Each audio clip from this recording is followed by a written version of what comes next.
Porovnávanie mliečnych produktov s detským motivom máme teda za sebou a keďže to video malo celkom dobré ohlasy, za čo sa teším, že ste pozitívne reagovali a že vám to dalo nejakú pridanú hodnotu, tak som si pre vás pripravila ešte jedno takéto porovnávacie video, kde budeme riešiť trošku potraviny inej kategórie a sú to konkrétne sladkosti, keksiky, sušienky, takže poďme sa na to spolu pozrieť.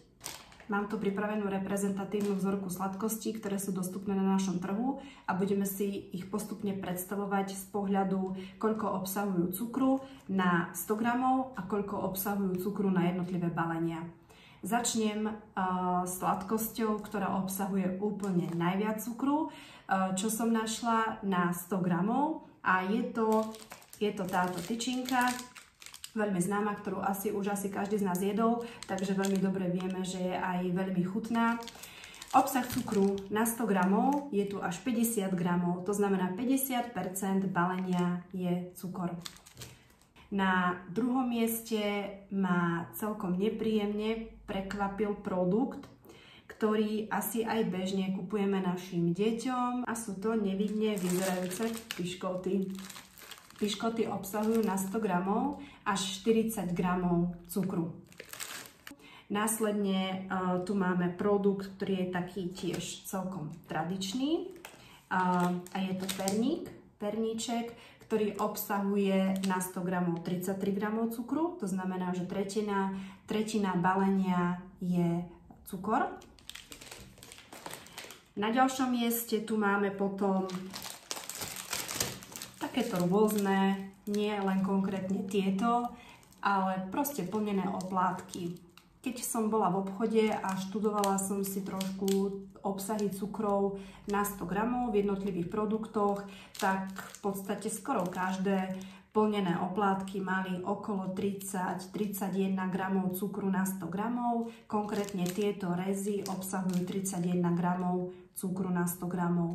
Takže trošku menej ako spomínaný perník, ale je to približne rovnaké.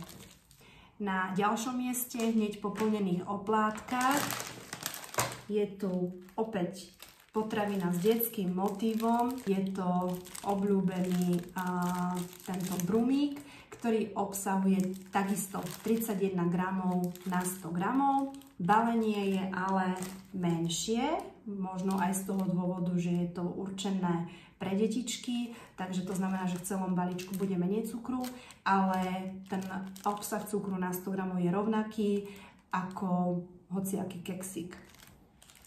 Na ďalšom mieste sa umiestnili tieto keksiky. Vybrala som tieto cereálne, ale na trhu je ich viac druhov.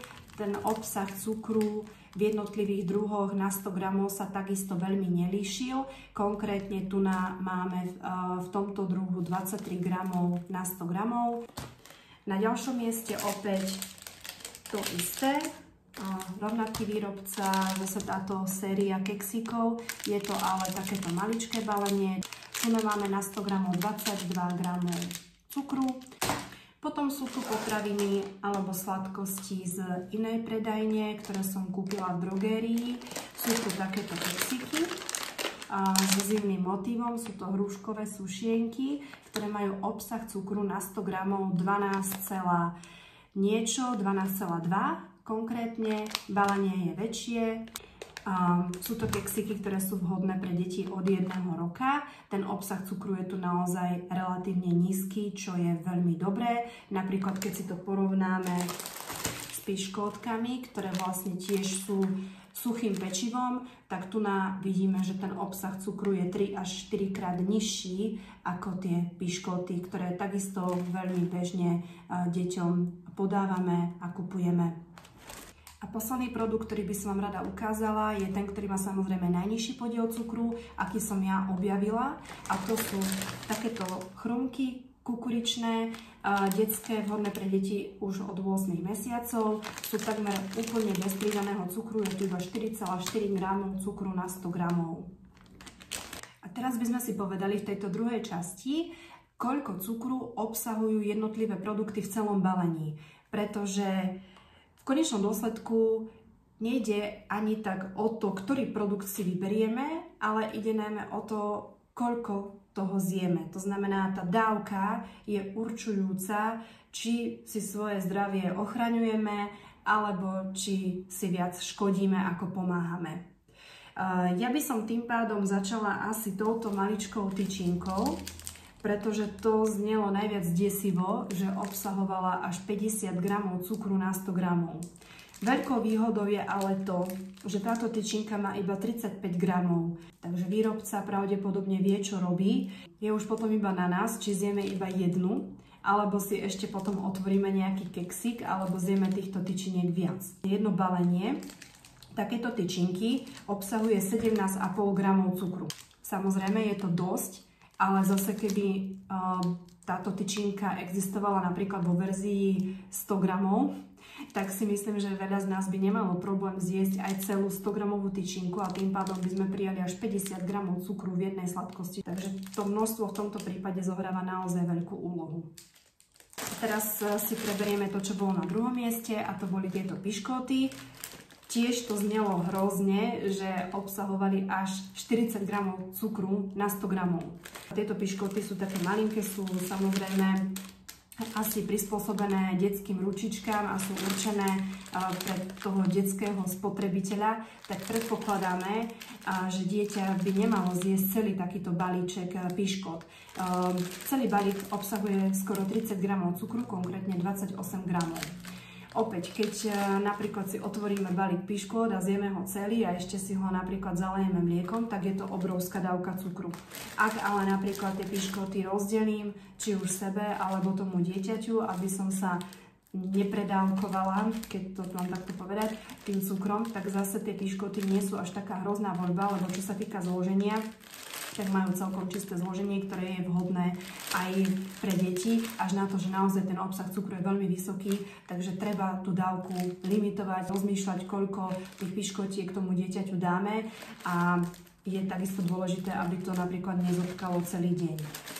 Aj keď je to veľmi lákavé, lebo detičkám aj na tie prvé zúbky stále niečo dávame chrúmať a podobne, a sú to veľakrát veci, ktoré obsahujú naozaj veľa cukru. Na ďalšom mieste sa umiestnil tento perník, teda s obsahom cukru 33 gramov na 100 gramov, čo je vlastne, ako som spomínala, tretina balenia je cukor. Táto sladkosť je pomerne veľká, má 60 gramov, to znamená, že v tomto jednom balení máme 20 gramov cukru, čo je pomerne dosť. No, takže to znamená, že čím je tá sladkosť väčšia, tým musíme počítať s tým, že príjmeme aj viacej cukru, aj keď ten obsah cukru môže byť nižší ako napríklad v tomto. Takéto tyčinke, ktorá je ale maličká, to znamená, že menej cukru príjmem v tom, čo má menšiu hmotnosť, aj keď to obsahuje 50 gramov na 100 gramov. Na ďalšom mieste tu boli potom takéto rôzne keksíky, nie len od tejto značky, alebo nie len tento druh, obsahuje okolo 30 gramov cukru na 100 gramov. Keksy majú väčšinou okolo 50 gramov, to znamená, že tam máte okolo 15-16 gramov cukru v jednom balíčku. Výhodou tejto oplátky je to, že sú tu na vlastne dva keksíky, takže sa viete s niekým rozdeliť, tým pádom znížiť podiel prijatého cukru v jednej dávke. Otázka je ale, či sa rozdelíte a či vám stačí iba jedno balenie. Potom na ďalšom mieste bol spomínaný brumík, teda tento medvedík, ktorý je tiež veľmi chutný pre detičky, ale myslím si, že aj pre dospelých, ak ste to ochutnali. Opäť ten obsah cukru je rovnaký ako v rôznych sušienkach. To znamená, že viac menej, či dáte dieťaťu toto alebo toto, je to asi z obsahu cukru jedno, ale dá sa takisto na to pozerať z viacerých pohľadov. Zároveň aj tak, že tento keksík alebo táto sladkosť je už navážená na tých 30 gramov, to znamená, že v jednej porcii máte 9 alebo 8, podľa toho, čím je to naplnené, gramov cukru, čo nie je až také katastrofické. Tu na zase, keby to dieťa zjedlo celé, tak je tam dvojnásobok toho cukru. Takže čo sa týka balíčka, tak jeden tento konkrétne obsahuje 9,4 gramov cukru, ale existujú, tuším, aj neplnené verzie, takže tie by asi mali mať trošku nižší podiel cukrov. No a na ďalšom mieste tu boli potom tieto keksíky. Toto balenie je najväčšie z tých všetkých, ktoré tu nám mám k dispozícii, takže v podstate keď si to vyrátame, tak tento balíček obsahuje 30 gramov cukru. Takže najviac z toho celého, čo tu mám k dispozícii, a je to z toho dôvodu, že to má najvyššiu hmotnosť, lebo obsah cukru je tu na len 23 gramov na 100 gramov, ale keby sme zjedli celé balenie, tak už opäť príjmeme veľmi veľa cukru. To znamená, že keď ste taký typ, že keď si niečo otvoríte a musíte to zjesť celé, tak si radšej kupujte menšie balenia. Lebo napriek tomu, že ste zjedli niečo, z čoho máte pocit, že to bolo možno zdravé alebo menej škodlivé, tak to neznamená, že to tak naozaj bolo.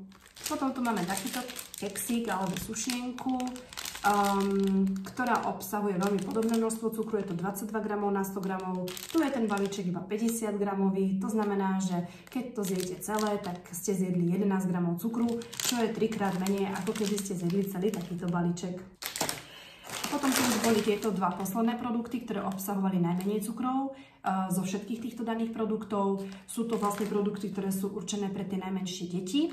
Konkrétne toto balenie na 100 gramov obsahovalo nejakých 12 gramov cukru, celý balíček obsahuje 15 gramov cukru. Ak by sme si to mali, že chcem si to otvoriť a chcem si to celé zjesť, tak asi je vhodnejšia voľba toto ako toto z obsahu cukru. Hmotnostne je to približne rovnako. A tu je o polovicu menej cukru ako tuná. Posledným produktom, ktorý vlastne má najmenej cukrov zo všetkých, jednak na 100 gramov a jednak aj v celom balíčku sú tieto chrumky kukuričné, ktoré majú nejakú ovocnú posýpku. Na celé balenie iba 1,3 gramu cukru. Ten balíček má len 30 gramov, takže sú to také ľahúčké chrumky, ktoré sú takmer, dá sa povedať, že bez cukru. Ďakujem vám teda za pozornosť a budem sa tešiť opäť na vaše ohlasy. Ahojte.